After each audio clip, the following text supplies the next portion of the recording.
ये व्यंजनाचार है, यानी अर्थात ग्रंथाचार। दूसरा है अर्थाचार। आगम के अनुसार, आगम के अनुकूल जैसा पूर्वाचार्यों ने भगवान की वाणी में कहा है वैसा ही अर्थ निकालना, अपने मन के अर्थ नहीं करना है।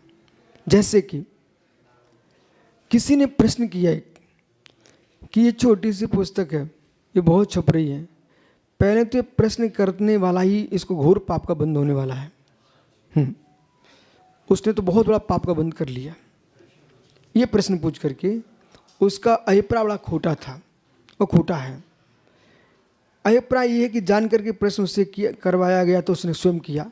ये छोटी सी पुस्तक है, ये पुस्तक छपना चाहिए कि नहीं छपना चाहिए? तो उत्तरकर्ता का अभिप्राय अत्यंत दूषित चित्त है, वो कहता नहीं छपना चाहिए। और छप गई है तो मंदिरों में इन्हें भरो मत, अलमारियों की भार मत बढ़ाओ, ऐसा बोलता है उत्तरकर्ता। और उनको खाली करके, चाहे मोटे ग्रंथ हों चाहे छोटी पुस्तकें हों, उनको जल में प्रवाहमान कर दो, उनको अग्नि में डाल दो, उनको खेत में गाड़ दो। ये व्याख्या कब के लिए है? जो झीड़ सीड़ हो चुके हों, जिनको पढ़ने की योग्य न बचे हों, ऐसे ग्रंथों को जल प्रवाह की व्यवस्था है। बोलो पंडित जी, उनको आप अग्नि में सुहा मत करो, समझ रहे कि नहीं, भस्म मत करो। लेकिन पूर्ण स्वच्छ ग्रंथ हैं और जिन ग्रंथों में कोई विकल्प नहीं है, ईर्षा के बस होकर के ऐसी विधि बता करके वो रिसाइकिल कर दो। मतलब हजारों करोड़ों के जो ग्रंथ हैं, उन सारे महान ग्रंथों को आप ऐसी व्याख्या करोगे, आप अभी ईर्षा के बस होकर बोल रहे हो, लेकिन जिस दिन कर्मोदय में आएगा, आगम के विरुद्ध भाषण करने वाले का कुमरण नियम से लिखा है आगम में। ये हमसे नहीं मिलना, आप आगम पढ़ लीजिए। जो व्यक्ति जिन आगम के विपरीत एक शब्द भी बोलता है अभिप्राय को दूषित करके, उसकी समाधि नियम से भ्रष्ट होने वाली है, वो कुमरण को प्राप्त होने वाला जीव है। इसलिए सारे वक्ताओं से, सारे देश के ऋषि मुनियों से, अनगारों से कहना है कि भाई अपने जीवन में ईर्षा को विश्राम दो, विराम करो, लेकिन आगम का विरुद्ध व्याख्यान करके अपनी समाधि भंग करने की चेष्टा मत करो। ये ईर्षा नष्ट हो जाएंगी, तुम नष्ट हो जाओगे, पर बहु पुण्य से तुम्हें संयम मिला है, चारित्र्य मिला है, ज्ञान मिला है, बुद्धि मिली है। इस बुद्धि का दुरुपयोग कर बुद्धि भ्रष्ट न हो जाए, इसका ध्यान रखना चाहिए। ग्रंथाचार कह रहा है। अर्थाचार, अपने मन के अर्थ न निकाले जाएं। आगम में जैसा लगे उतना ही बोलना है आपको, ऐसा बोलने की आवश्यकता नहीं है। फिर माना कि सुब्रत सार ने ग्रंथ छापा, ठीक है, उसको तुम बोल रहे कि पुष्टा कहाँ से बना, लीद पड़ा, ये पड़ा, दुनिया की बातें कर रहे हो। पर इस बात को भी ध्यान रखो, तुम्हारे घर से ही जब प्रिंट होता फिर क्या बोलोगे? तो व्यक्ति को जो भी मुख से निकाले पूरा पर का ध्यान रखे कि इसमें तुम भी फंस रहे हो। किसी ने बोल दिया कि राकेश पंडित जैसा मुमुक्षु व्यक्ति है, वो उससे पूछा बबलू भाई ने, बोले भैया हम अभिषेक करना चाहते, भगवान करें कि नहीं करें? अरे पगला है क्या तो अभिषेक करेगा तुम? वो मल मूत्र भरा रहता है, पानी, भगवान कितने पवित्र हैं, नदियों में मछलियाँ रहती हैं, कुओं में मेढक मेढक वहीं मरते रहते हैं, जीते रहते हैं, जन्म लेते हैं, उनका सब खून पीप पड़ा रहता है। ऐसा भगवान का पवित्र जिनबिंब है, उससे तुम भगवान का अभिषेक करोगे? नहीं नहीं नहीं, अभिषेक नहीं करना, प्रभु पवित्र हैं, अपवित्र हो जाएंगे। ठीक, बहुत अच्छा, इनकी बात पूरी रिकॉर्ड कर लो।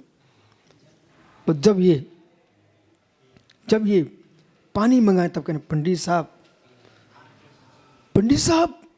आप जैसा धर्मात्मा जीव, मैं मल मूत्र का पानी आपको तो नहीं पिला सकता हूँ, उसमें मेढक टर टर करते हैं, वहीं मूतते हैं, वहीं हिंगते हैं, ओह मल छोड़ते हैं, वहाँ पर हम ऐसा पानी आपको नहीं पिला सकते।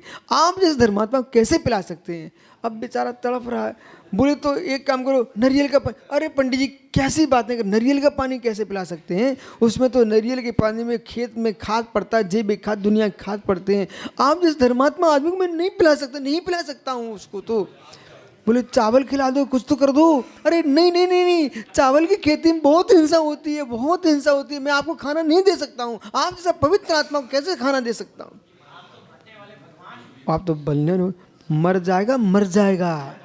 इसलिए मुख खोलो, विवेक के पूरक खोलो, समझ ना। सुचिर भूमिगतम तोयम, जो भूमिगत पानी है पवित्र है।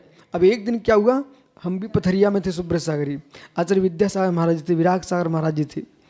एक ज्ञानी जीव ऐसा फंस गया, तो योग सागर जी बोले ये नहीं खाने, वो नहीं खाने, धनिया आ गया, मिर्च आ गई, सौंप आ गई, जीरा आ गया। बोले रोटी खाते कि नहीं खाते? और विषय ऐसे ही चल रहा था उसमें। बोले जब खेत में खलिहान में जाते हैं तो वो बैल उस पर घूमते हैं, लघु शंका भी करते, गोबर भी करते हैं, वो खाना पड़ता नहीं खाना पड़ता? भाई जो जैसी व्यवस्था उसको धो लो, सुखा लो, बीन लो, लेकिन जितना हो सकता उतनी करना।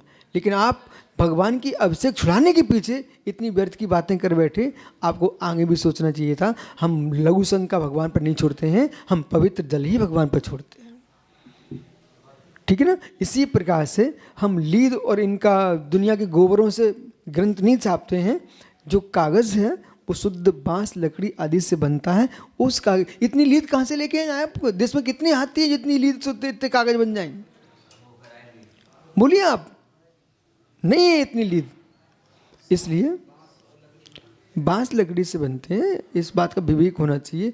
और नहीं तो मालूम, यदि ऐसा आपने बोल दिया, तुम्हारे चौके में एक कागज में रख करके कोई सामग्री आ गई, बहुत सारी वस्तुएं आती हैं, फल आ रहा है तो पेपर में ढक के आ रहे हैं, तो तुम सब लीद के फल खा रहे हो। तो आदमी को बोलते समय आप सभी से कहना मेरा, किसी विषय को बोलो ना, पूरा पर का ध्यान रखना, दूरदर्शिता होना चाहिए, दूरदर्शिता होना चाहिए। आप प्रमाणिक वक्ता हो, आप लोग दिगंबर मुनि हो, ऐसा भाषण नहीं करना जिससे सुपर का विनाश हो जाए।